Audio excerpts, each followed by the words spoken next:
एक तो वो लाहौर से चला था और वीजा लेकर आया, जम्मू कश्मीर में चला गया। भैया वो तो आर्टिकल 7 में भी कवर नहीं होता।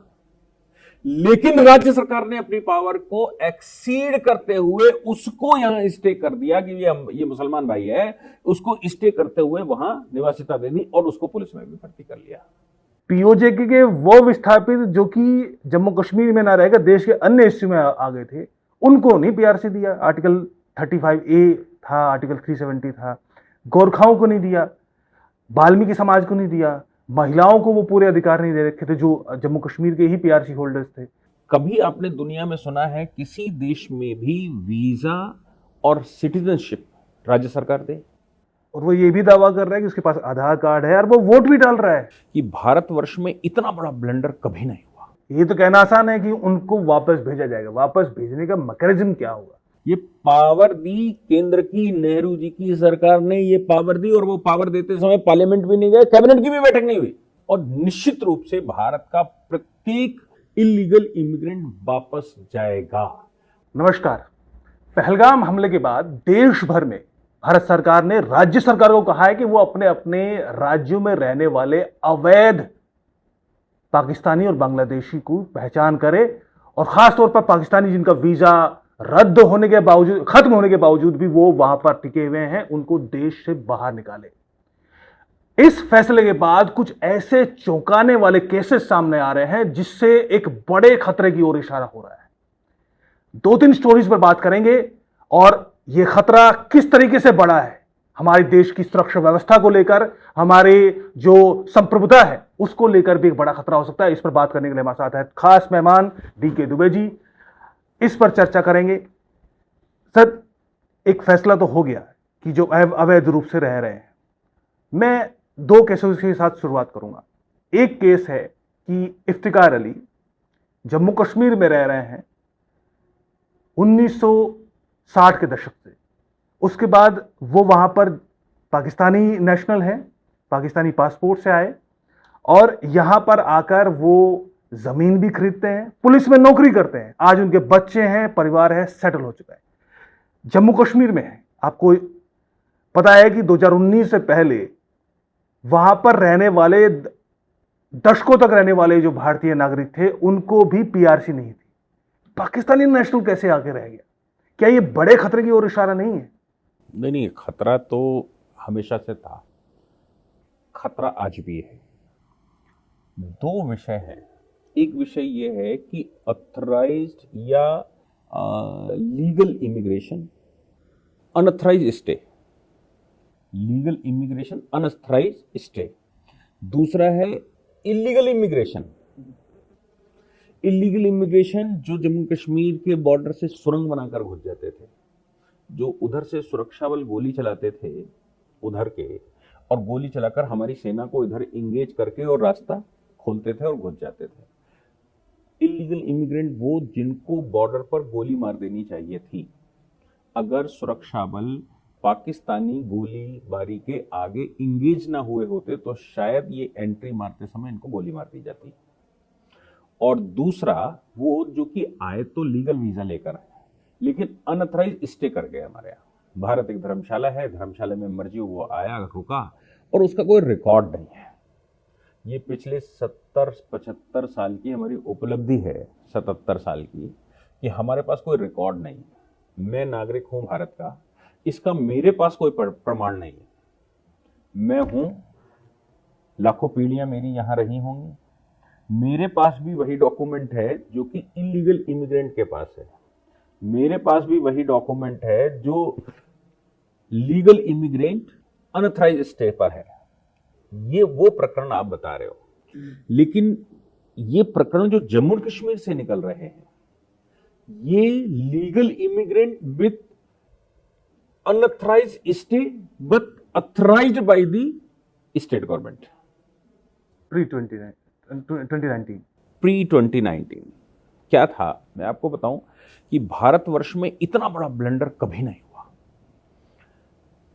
आर्टिकल 7 में हमने एक संशोधन कर दिया जम्मू कश्मीर के लिए।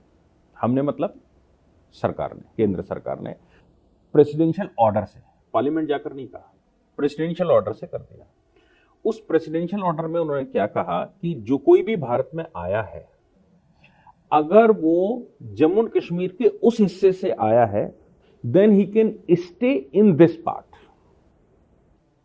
यानी कि जम्मू एंड कश्मीर के इस हिस्से में उस हिस्से से आया हुआ व्यक्ति स्टे कर सकता है और उसकी अथॉरिटी राज्य सरकार देगी। कभी आपने दुनिया में सुना है किसी देश में भी वीजा और सिटीजनशिप राज्य सरकार दे? ये इफेक्ट था केंद्र सरकार का अधिकार। केंद्र सरकार का डोमेन है भाई, केंद्र सरकार के अलावा किसी को राइट ही नहीं है। यहां तक कि महाराजा हरि सिंह, वो तो राजा थे ना, महाराजा हरि सिंह के टाइम पर उन्होंने एक कानून पास कर लिया था, passport to the Jammu and Kashmir.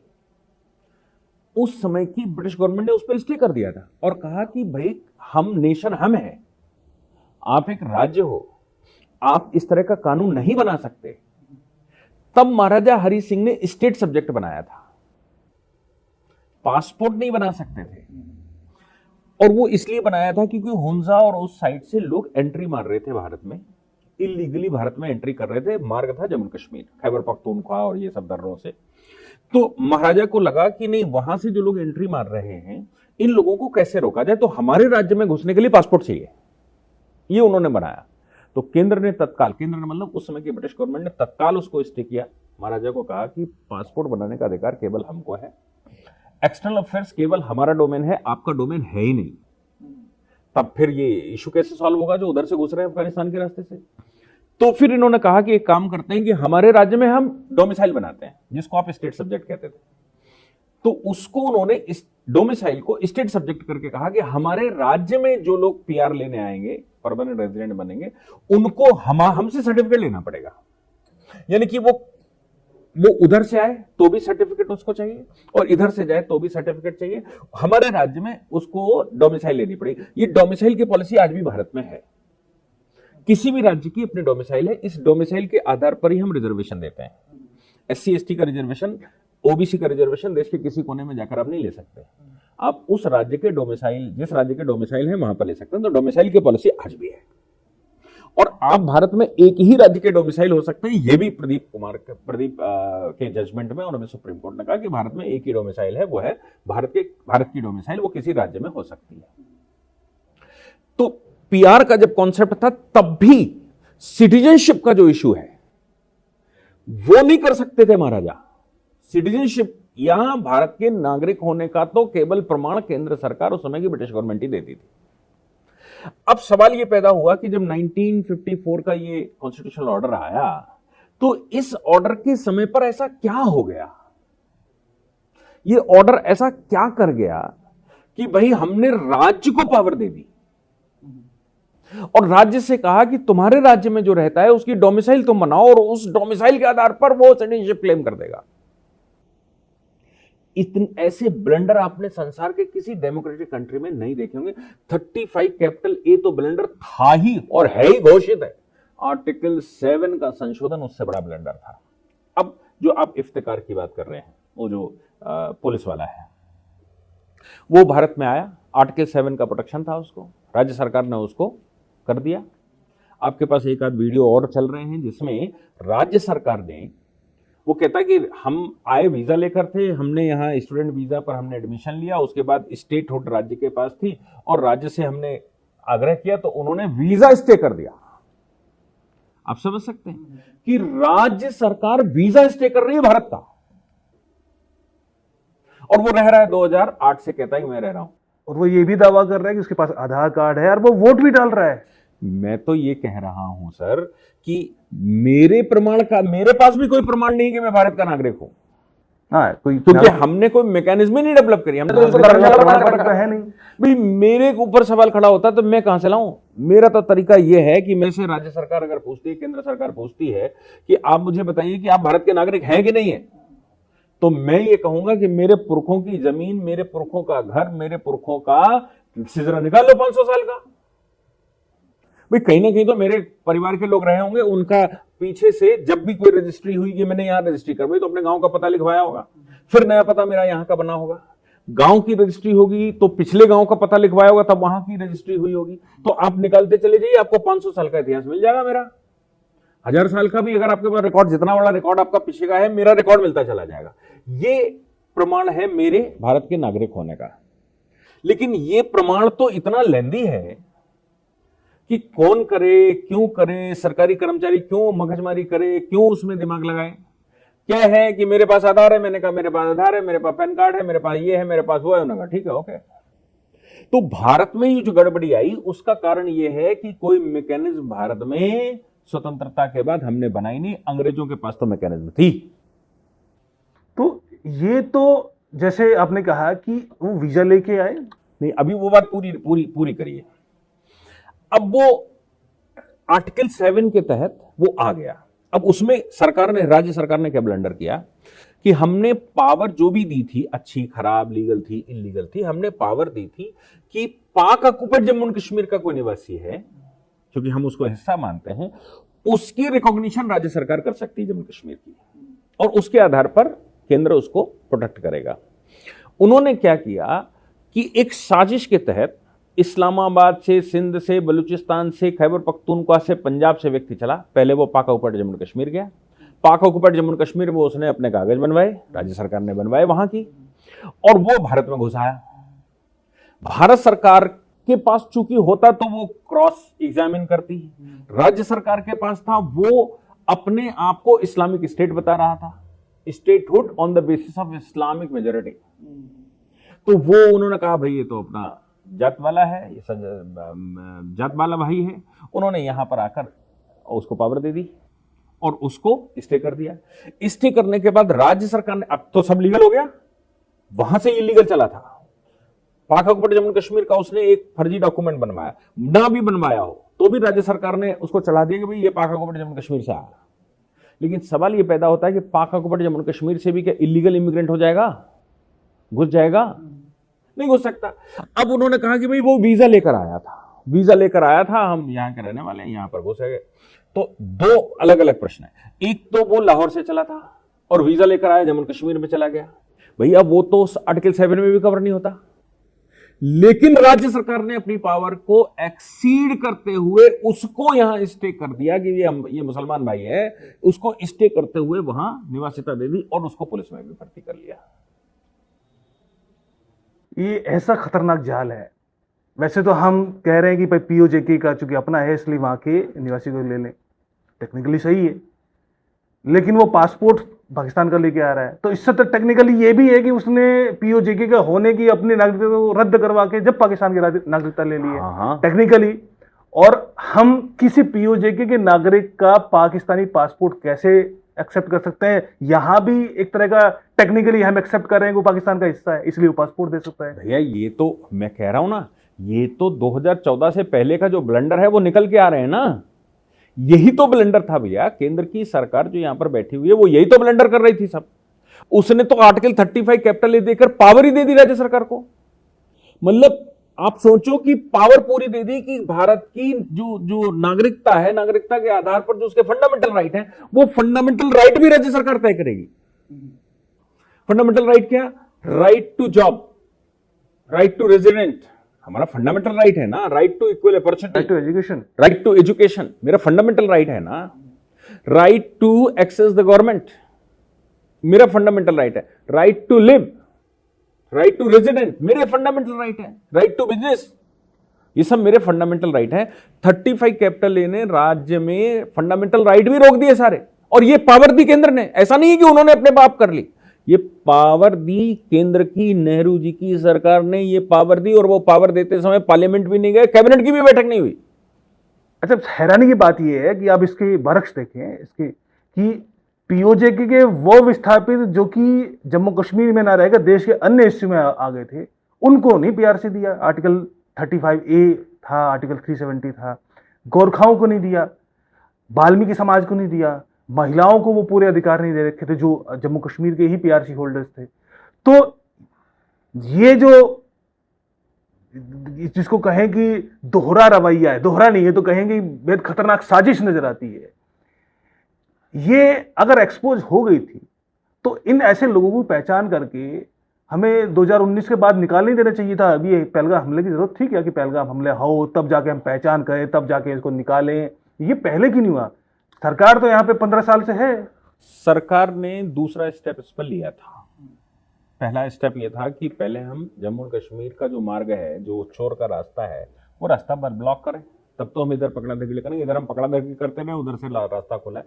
तो 370 जिस समय डाइल्यूट हुआ और जिस समय पूरा कॉन्स्टिट्यूशन जम्मू कश्मीर पर लागू हुआ, वो लॉस क्लॉज आर्टिकल 7 के इसके उसके सब खत्म हो गए।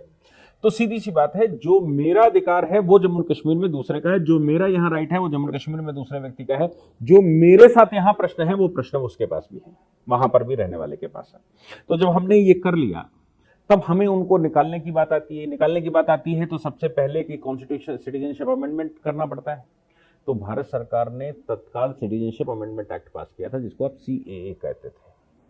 सिटीजनशिप अमेंडमेंट एक्ट का मतलब ये था कि जिन लोगों को 1947 में भारत में आने का अधिकार था, जो नहीं आ पाए थे किसी कारण से, भले ही नेहरू लिया का समझौते की वजह से, बरगलाने की वजह से, बकरा काटने के उद्देश्य से खाया जा रहा था वहां जम्मू कश्मीर, वहां रोक लिया पाकिस्तान में, वो कोई भी कारण हो, लेकिन वो जो भारत आ रहा था, जो कि फॉरेनर्स एक्ट में एग्जेम्प्टेड था, बड़े ध्यान से इसको समझिएगा, उस समय फॉरेनर्स एक्ट में एग्जेम्प्ट कर दिया था हमने। पाकिस्तान है, पाकिस्तान में जो हिंदू रुक गए थे उनको हमने उसी समय फॉरेनर्स एक्ट में एग्जेम्प्ट कर दिया था। उसी समय हमने पासपोर्ट एक्ट का उल्लंघन नहीं माना था। यानी कि जो लोग उस हिस्से से इस हिस्से में घुसे और वो नॉन मुस्लिम थे, चूंकि पाकिस्तान इस्लाम के आधार पर बना था, जो नॉन मुस्लिम थे उनको हमने इस साइड में एग्जेम्प्ट कर दिया था कि इनके खिलाफ फॉरेनर्स एक्ट का मुकदमा नहीं चलेगा, पासपोर्ट एक्ट का उल्लंघन नहीं माना जाएगा। लेकिन भारत के नागरिक कैसे बनेंगे? तो भारत के नागरिक, जब हमने उनको उल्लंघन नहीं माना, मुकदमा नहीं कर सकते, जेल नहीं भेज सकते, कुछ उनको डिपोर्ट भी नहीं कर सकते, तो फिर यहां करें क्या? वो खाना बदोश की जिंदगी जिएंगे। तो हमने CAA पास कर दिया और कहा कि इनको हम निवासिता और नागरिकता भारत की देते हैं। अब भारत की नागरिकता देने का जैसे ही भारत सरकार ने अनाउंसमेंट किया, तो ये जो पिटारा था, कौन सा, जिसकी चर्चा आप कर रहे हो, जो आज खुल रहा है, ये वैसे ही ब्लॉक होने वाला था। अगर भारत में ये उधम ना मचा होता, शाहीन बाग ना हुआ होता, तो उसी समय इनका हिसाब किताब करना था। और ये हुआ ही इसलिए था कि हम इनको नागरिकता देंगे और बाकी को उनके डॉक्यूमेंट चेक करेंगे, भाई जिसका बनता है वो रुकेगा, नहीं बनता है वो जाएगा। लेकिन भारत में इतना खतरनाक बवाल हो गया। फिर भारत सरकार इस पर उतरी थी कि CAA देने के बाद हम यहां NRC कर देंगे। अमित शाह जी का स्टेटमेंट भी आया था कि हम भाई नेशनल सिटीजनशिप बना देंगे। यहां नेशनल सिटीजनशिप के समय पर सब दूध का दूध पानी का पानी हो जाएगा। और अब हर भारत का वो नागरिक जो भारत का नागरिक है, उसके पास एक प्रमाण होगा कि वो भारत का नागरिक है, उसकी नागरिकता तय होगी, जो अभी तक नहीं है। तो ऐसा नहीं है कि 2019 के बाद केंद्र सरकार ने उस पर प्रयास नहीं किया। 2019 में जो उसने किया, मतलब 370 और ये, फिर उसके बाद CAA पास किया, उसके बाद हम NRC करने वाले थे। लेकिन कभी किसान आंदोलन हुआ भारत में इन चीजों को बचाने के लिए, कभी गलवान हो गया, पाकिस्तान को सपोर्ट करने के लिए चाइना घुसाया, और कभी CAA हो गया। भारत सरकार को इतना समय नहीं मिला, लेकिन भारत सरकार ने उसके जो बायलैटरल एक्ट है वो करता रहा। बायलैटरल एक्ट क्या है? One nation one ration card. तो अब ये जो निवासिता का चक्कर है, आप इस राज्य में रहते हैं, उस राज्य में रहते हैं, आपके पास एक डोमिसाइल होगी, किसी भी एक राज्य का ही नाम आपके राशन पर लिखा जाएगा। फिर उसने कहा कि हम आपका आधार बना लेते हैं, सबका कंपलसरी कर लेते हैं। हालांकि पहले से था, आधार सरकार ने कंपलसरी कर दिया। कम से कम एक डॉक्यूमेंट तो होगा, ऐसा तो नहीं जम्मू कश्मीर का डॉक्यूमेंट अलग रखे हुए, यहाँ का अलग रखे, वहां का अलग रखे, वहां का अलग रखे, और जिस राज्य में जाता है वहां का इस्तेमाल कर लेता है, या वो सिक्योरिटी एजेंसीज को मूर्ख बना रहा है कि हम तो है ही नहीं वहां के। तो हमने कहा कि एक आधार कार्ड इसमें सबको करना पड़ेगा। सवाल ये हो सकता है कि आधार पहचान नहीं है, या सिटीजनशिप नहीं है, पहचान है केवल, नागरिकता का प्रमाण नहीं है। ये बात आपकी मैं सहमत हूं कि नागरिकता का प्रमाण नहीं है। इसको मैं थोड़ा सा, कि दो पक्ष हैं अवैध रूप से जो रह रहे हैं, एक जो पाकिस्तानी वीजा कर लेके आया था, और एक जो उदाहरण हमने सोशल मीडिया पे भी देखने को, ANI की स्टोरी है कि भाई 2008 में एक लड़का आता है, वो स्टे कराता है और वो यहाँ पर रहता है, आधार कार्ड भी बनवा लेता है, वो वोट भी दे रहा है, सब काम वो कर रहा है। दूसरा पक्ष है कि एक अवैध, इनकी तो पहचान होना आसान है क्योंकि रिकॉर्ड है, वो वीजा से आया था, स्टे है, लेकिन रिकॉर्ड उसका है। लेकिन इससे कहीं बड़ी संख्या ऐसी है जो कि अवैध रूप से आए थे, बॉर्डर पार करके आए थे, वाया नेपाल आए थे, बांग्लादेश आए थे, वाया जम्मू कश्मीर की एलओसी पार करके आए थे। और उसमें बांग्लादेशी भी, उसमें एक बड़ा, बांग्लादेशियों की संख्या तो हम जानते ही हैं कितनी बड़ी संख्या है, उसमें रोहिंग्या की संख्या है। तो इनकी पहचान कैसे होगी? अब सबके पास आधार कार्ड है।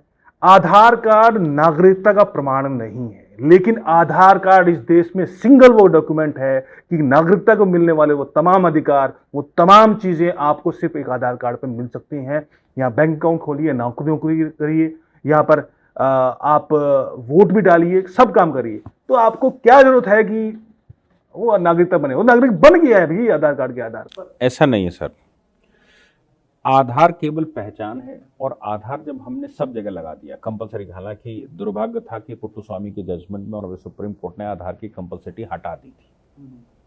पुट्टुस्वामी का 9 जजेस की बेंच का जजमेंट आया जिसमें आधार को कंपलसरी करने से मना कर दिया था। अन्यथा आधार, बिना आधार के हम कुछ करने वाले नहीं थे। आधार का लाभ क्या होने वाला था कि प्रत्येक व्यक्ति डॉक्यूमेंटेशन पर आ रहा है। बड़े ध्यान से समझ लीजिए, सबसे पहला काम यह है कि भारत में रहने वाला कोई भी व्यक्ति एक पोर्टल पर तो आए। जब तक आप एक पोर्टल पर नहीं लाएंगे तब तक आप पहचानेंगे कैसे कौन सा वाला कहां का है?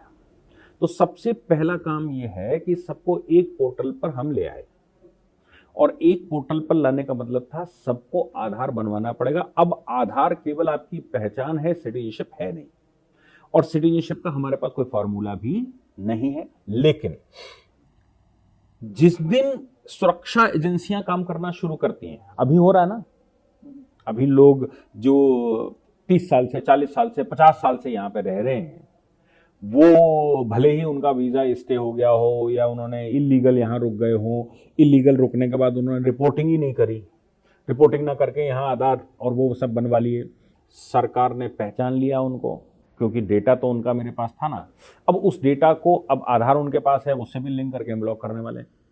दूसरा ये भी है कि जो इलीगल इमिग्रेंट है उसकी पहचानने से पहले उसका डॉक्यूमेंटेशन होना जरूरी है। तो हमने 2 बड़े काम किए थे। एक बड़ा काम हमने किया था, जन धन योजना चलाई थी। जन धन योजना में हमने ये कहा था कि तुम्हारे पास कोई भी एक कागज हो, कोई भी एक कागज जिससे तुमको लगता है कि मैं भारत में रहता हूं, ये मेरे पास कागज है, वो कागज लगाइए और आप आ जाइए। हम आपसे कोई डॉक्यूमेंट पूछने वाले नहीं है। उसके 2 पहलू हैं, एक तो ये है कि हम सबको सिस्टम में लाना चाहते हैं, दूसरा पहलू ये भी है कि वो जो डॉक्यूमेंटेशन वहां पर हुआ उसका इस्तेमाल कर सकते हैं क्या आप? उसके आधार पर उस व्यक्ति के पास पहुंच बना सकते हैं क्या? उसका परमानेंट एड्रेस आपको पता लग गया, जहां पर वो रहता है उसका एड्रेस पता लग गया ना, सरकार के पास तो आ गया। फिर वो आधार हमने बना दिए तो उसका और पक्का वाला हो गया। अब हमें ये तो चिन्हित है कि ये आदमी यहां रहता है और ये इस आदमी का ये परिवार है, हमने फैमिली आधार भी बना लिया और सब कर लिया।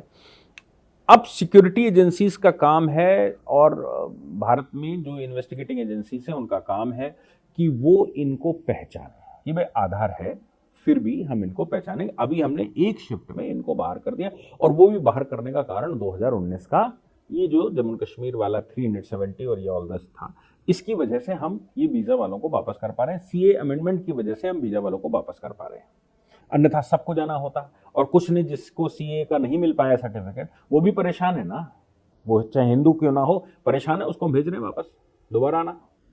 लेकिन जो पॉलिसी है उस पॉलिसी में एकदम क्लैरिटी है कि हम स्टेप बाय स्टेप करना चाहते थे, उसकी ये एक स्टेप है आज।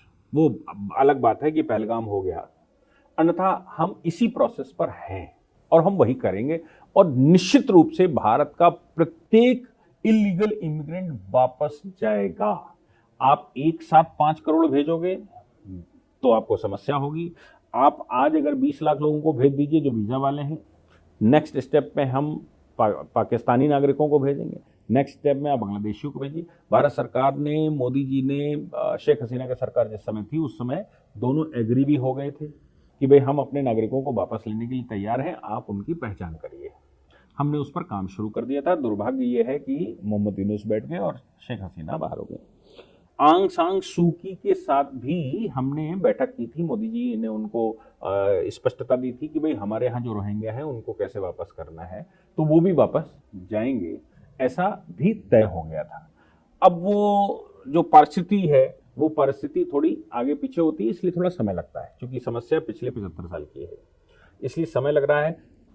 ये निश्चित है कि प्रत्येक वो व्यक्ति जो विदेश से आया है, भारत में इलीगल इमिग्रेंट है, अनऑथराइज्ड स्टेड है, उसको वापस जाना ही पड़ेगा, चाहे वो कितना भी उधम यहां क्यों ना मचा ले।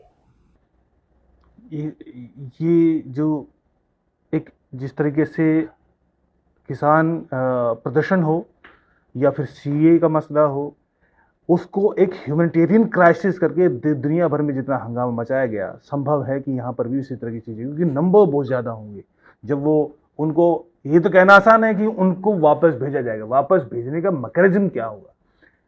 इस तरह की स्टोरीज आ रही हैं कि जो बहुत सारी महिलाएं, जो लोग हैं जो कि अपना वीजा स्टे करा के या फिर अवैध रूप से यहाँ रह रहे थे, वीजा खत्म होने के बावजूद भी अटारी बॉर्डर पर पाकिस्तान ने उन्हें लेने से मना कर रहे हैं।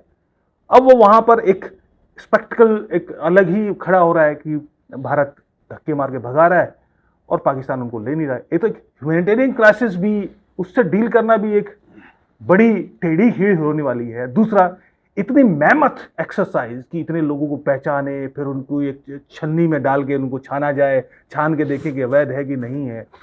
ये भारत की जो ये कहें कि कार्यक्षमता है जो एडमिनिस्ट्रेशन की, उस पर भरोसा कम ही दिखाई देता है। तो आपकी बात से कैसे इसको पार पाएंगे? मैं आपकी बात से सहमत हूं, लेकिन एक भी चीज हमेशा ध्यान रखिए, गाड़ी का ड्राइवर गाड़ी के हर एक पार्ट से काम करवा लेता है। अगर हमें मोदी जी पर विश्वास है, हमें भारतीय जनता पार्टी की सरकारों पर विश्वास है, तो ये ध्यान रखिएगा कि वो ड्राइवर सीट पर हैं, वो गंतव्य तक गाड़ी पहुंचा ही लेंगे और प्रत्येक पुर्जे को सही भी कर लेंगे। पिछले 10 वर्ष में 75 साल का छोड़ दीजिए, 1000 साल की जो लीपअप होती थी उसमें बहुत बड़े परिवर्तन भारत में आए हैं। लेकिन ये तो तय बात है कि जो बच्चा पैदा हुआ और बड़ा हो गया, बूढ़ा हो गया, नाती पोते वाला हो गया, आपने सन 47 से लेकर उनको यहाँ दामाद बनाकर रखा है, उनको यहाँ से निकालना थोड़ा मुश्किल काम है। अभी तो ये लिटिगेशन का पार्ट बनेगा, कोर्टों में पार्ट बनेगा। हालांकि इस समय कोर्ट ने जो कल एक स्टेटमेंट दिया है पहलगाम को लेकर, वो बिल्कुल कोर्ट की भी स्पष्टता है। आपको मालूम है, कल कोर्ट में एक केस फाइल हुआ और उसमें ये कहा गया कि साहब ये जो हुआ है पहलगाम, इसमें साजिशें अंदर की लगती हैं, बाहर पाकिस्तान की साजिशें नहीं, अंदर की साजिशें हैं, कांग्रेस से जुड़ा हुआ। हाँ। तो वो उन्होंने ये कहा कि नहीं साहब, यहाँ पर तो देखिए एकदम सिक्योरिटी फोर्सेस वहाँ से हटा लिए गए थे, उनको शिफ्टिंग कर दी गई थी और फिर गृह मंत्री वहाँ पर उतर गए और ऐसा नहीं होता है और ये पहले से कुछ बड़ा सा था, इसकी इन्वेस्टिगेशन होनी चाहिए जजेस के द्वारा, retired supreme court high court के जजेस के द्वारा। और अभी जस्टिस सूर्यकांत जो आगे चीफ जस्टिस भी होने वाले हैं, उन्होंने कहा कि भाई भारत देश के जो फौज है उसको क्यों डेमोरलाइज करते हैं, भारत की जो सिक्योरिटी फोर्सेस हैं उनके साथ खड़े होना चाहिए, तुमको उनके ऊपर प्रश्न खड़ा करना नहीं चाहिए। फिर उन्होंने कहा कि तुम्हें थोड़ी तो शर्म आनी चाहिए कि इस समय संकट आतंकवाद से जूझ रहा है, देश में आतंकवाद का संकट खड़ा हुआ है और तुम ये लेकर आए हो। मतलब सुप्रीम कोर्ट ने टिप्पणी की कि इस समय आतंकवाद भारत में एक संकट है, उसके साथ हम सब तुमको जूझने की जरूरत है और हमारी कुछ भारत के प्रति जिम्मेदारी बनती है, उन जिम्मेदारियों को निभाने के बजाय तुम ये लेकर आए हो आतंकवादियों के साथ खड़े होने का और सिक्योरिटी फोर्सेस के अगेंस्ट में खड़े होने का। फिर उन्होंने कहा कि सुप्रीम कोर्ट और हाई कोर्ट के जजेस अच्छे इन्वेस्टिगेटर कब से हो गए? ये किसने कह दिया कि हाई कोर्ट और सुप्रीम कोर्ट के जज इन्वेस्टिगेशन अच्छी करेंगे? कब से हो गए? किसने प्रमाण दे दिया कि वो इन्वेस्टिगेटर हैं? इन्वेस्टिगेशन करने वाली एजेंसियां दूसरी होती हैं, हम तो यहां पर मैटर के आधार पर, कानून के आधार पर इंटरप्रिटेशन करने वाले लोग हैं, हम वो नहीं है कि इन्वेस्टिगेशन करेंगे वहां पर सच क्या था। अब ये स्टेटमेंट ऑनली सुप्रीम कोर्ट का और आज से 1 साल पहले तक के स्टेटमेंट, इन दोनों में अगर पैरिटी बिठाएंगे तो उनको समझ आ गया कि 370 के हटने के बाद जो 5 जजेस की बेंच का जजमेंट आया, उस जजमेंट में जो जबरदस्ती प्रेशर बनाकर वहां सरकार बनाने का कहा गया था, उसके परिणाम ये निकलना शुरू हो गए जैसे ही सरकार बनी और ये होना शुरू हो गया। ये कोर्ट को भी समझ में आएगा कि जो जजमेंट आया था उस जजमेंट का कहीं रिपरकेशन तो नहीं है। हम यहां से कोई स्टेटमेंट दे दें और हम यहां से कोई ऑर्डर करते हैं, उसका रिपरकेशन वहां तो नहीं दिखाई देगा। इसलिए पिटीशन डिसमिस नहीं करी, बड़ी उल्टी लताड़ लगाई सुप्रीम कोर्ट ने। लेकिन यह भी संभव है कि किसी दूसरे जज के पास जाए तो वो कुछ और ही कहे और इंटरप्रिटेट करे। नहीं, ऐसा नहीं होता कि एक बार पिटीशन चलेगी, डिसमिस हो गई, डिसमिस होने का मतलब अब वो उस विषय पर पिटीशन मैं इसलिए कह रहा हूं कि हाई कोर्ट में ऐसे कई इक्का दुक्के खबरें आने लग गई हैं कि वो हाई कोर्ट ने केंद्र सरकार की इस कार्रवाई पर स्टे लगा दिया कि उसको फौरी राहत दे दी। एक महिला को फौरी राहत दी है हाल ही में। तो ऐसी खबरें आने शुरू हो गई, हाई कोर्ट दखल दे रही है, सुप्रीम कोर्ट जो मर्जी हाँ हाँ ठीक है, वो तो जिस समय केस अलग है। ऐसा है, केस सुप्रीम कोर्ट आएगा, सुप्रीम कोर्ट उनको स्टे दे देगा इन विषयों पर। ये नेशनल इंटरेस्ट का विषय है, ये सिटीजनशिप का विषय है, इस पर आपको अधिकार नहीं है, ये केंद्र तय करेगा। ये मेरा इशारा है अलग तरह की पॉलिटिक्स पे। आपको याद है हाँ। यूके यूएस में जो वहां पर भी इलीगल एलियंस को बाहर निकालने की बात है और वहां पे एक डिस्ट्रिक्ट लेवल का जज जो है वो जो ट्रम्प गवर्नमेंट है, ट्रम्प सरकार है, उस पर स्टे लगा रहा है। तो ये कॉन्फ्लिक्ट नहीं, आप उनको उनकी स्ट्रक्चर में हमारे स्ट्रक्चर में फर्क है। वो फेडरल स्टेट है, उनका कॉन्स्टिट्यूशन अलग है, वो एग्रीमेंट के तहत केंद्र के पास पावर है। हमारे पास ऐसा नहीं, हमारा केंद्र ही सब कुछ है। हमने एडमिनिस्ट्रेटिव पर्पस से राज्य बनाया है, कैसा चलाएंगे हम? अब देखिए, सारे लोग तो काबिल नहीं होते, सारे लोग वो बड़ा परिदृश्य भी नहीं देख पाते। और कोर्ट में जैसी पिटीशन जाती है, जैसा रोना गाना होता है, उस आधार पर कोर्ट उस समय फौरी स्थिति में कि भाई मैं आगे समझूंगा, आज मैं स्टे देता हूं, इसको अगली तारीख पर हम समझते हैं। तो स्टे का मतलब ये नहीं है कि हमने उनको वहां रोक लिया है। स्टे का मतलब ये है कि हम पूरी समझ लें कि वाकई में तुम इलीगल इमिग्रेंट हो, इलीगल स्टे कर रहे हो, या फिर वाकई में तुम भारत के नागरिक हो।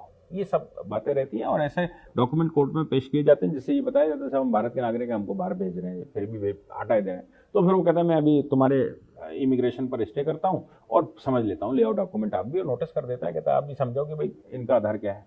उसके लिए थोड़ा टाइम चाहिए होगा। और फ्लड आने वाला है देश भर के न्यायालयों में कि इस तरह की याचिकाएं आएंगी। मुझे लगता है मुझे ये समझना है कि ऐसी याचिकाओं को तुरंत with in seconds, with in minutes कैसे स्वीकार कर लिया जाता है।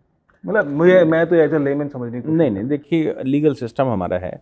लीगल सिस्टम ये है कि बिना सुने हुए किसी को भी, इसको कहते हैं ऑडी अल्टरम पार्टम, बिना सुने हुए किसी भी पिटीशन को डिसमिस नहीं किया जा सकता। हमें सुनना हमारा काम है और सुनाना उसका काम है। तो एटलीस्ट सुनेंगे तो है ही, सुनने के बाद हम डिसमिस करेंगे। अब वो हमारे सुनने की प्रक्रिया 6-6 महीने चल जाती है, साल भर चल जाती है। वो प्रक्रिया ही ऐसी है कि भाई पहले यहां पर जाएगा, फिर रजिस्ट्रार के पास जाएगा, फिर मोशन पर जाएगा, फिर इस पर जाएगा, फिर उस पर जाएगा, तब कहीं वो हियरिंग पे लगेगा। और या फिर प्राइम एफएसआई पहले दिन रिजेक्ट कर देता है। जैसे कल मैंने कहा ना कि कल पिटीशन आई थी, पहले दिन कोर्ट ने रिजेक्ट किया कि क्यों डिमोरलाइज करते हो। और उसका कारण ये भी था, मैं आपको बता दूं, इसको बड़ा ध्यान रखना है। 23 तारीख को सुप्रीम कोर्ट की फुल बेंच ने एक संकल्प लिया था। 22 को ये घटना हुई, 23 को उन्होंने एक संकल्प लिया फुल बेंच ने, और उन्होंने इस टेररिस्ट एक्टिविटी को कंडेम किया है।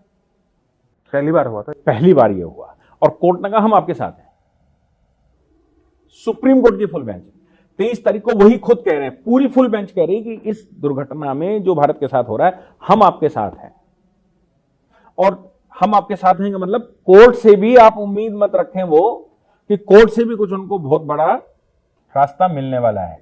कोर्ट स्वयं कह रहा है कि आतंकवादी घटनाओं को माफ नहीं किया जा सकता, और कोई घटना भी करे और लीगल सिस्टम में भी है, ये दोनों एक साथ नहीं चल सकते। ये कोर्ट ने संकल्प लिया था। अब कोर्ट का संकल्प या कोर्ट का जो मेमोरेंडम है, उसके बाद उसी कोर्ट में फिर पिटीशन चली जाए और उसी घटना को लेकर चली जाए और कोर्ट उस पर रिलीफ दे दे, तो आप सोचते हैं क्या होगा? कि अपने ही मेमोरेंडम पर, अपने ही संकल्प पर, अपने ही कंडेम पर, जो कॉन्डोनेशन उन्होंने किया, अपने ही कॉन्डोनेशन के अगेंस्ट में चले जाना।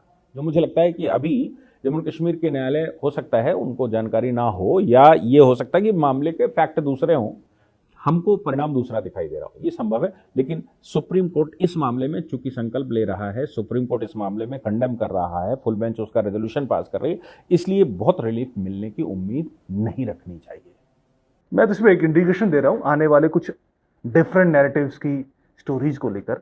बहरहाल उम्मीद ये है कि देश की जनता और सरकार तो इस वक्त एक पेज पर खड़ी दिखाई देती है। सिर्फ एक चीज, राज्य सरकारें पूरा सहयोग करें। जम्मू कश्मीर में इसलिए हो रहा है क्योंकि पुलिस प्रशासन एलजी के पास है। अगर एलजी के पास ना होता तो जो आप देख रहे हैं वो नहीं हो रहा होता। यानी कुछ राज्यों में वो ममता बनर्जी साथ देंगी, केरला वाले साथ देंगे, तमिलनाडु वाले साथ दे सकते हैं, और कम्युनिस्ट जहां बैठे हैं वहां साथ दिया जा सकता है। तो वहां आपको वॉच करना पड़ेगा। कांग्रेस जहां बैठी है वहां भी कुछ खेल कर सकते हैं, वो उनको साथ देना पड़ेगा केंद्र का। अदरवाइज एक पॉलिटिकल रिफ्ट तो क्रिएट किया जा सकता है। बहरहाल उम्मीद है कि चूंकि ये मसला गंभीर है, भारत की एकता अखंडता से जुड़ा है, तो सरकारें एक साथ मिलकर काम करेंगी। आगे ये किस मोड़ पर स्टोरी आगे बढ़ती है, इस पर हम फिर से चर्चा करेंगे। आपका बहुत बहुत धन्यवाद। धन्यवाद सर।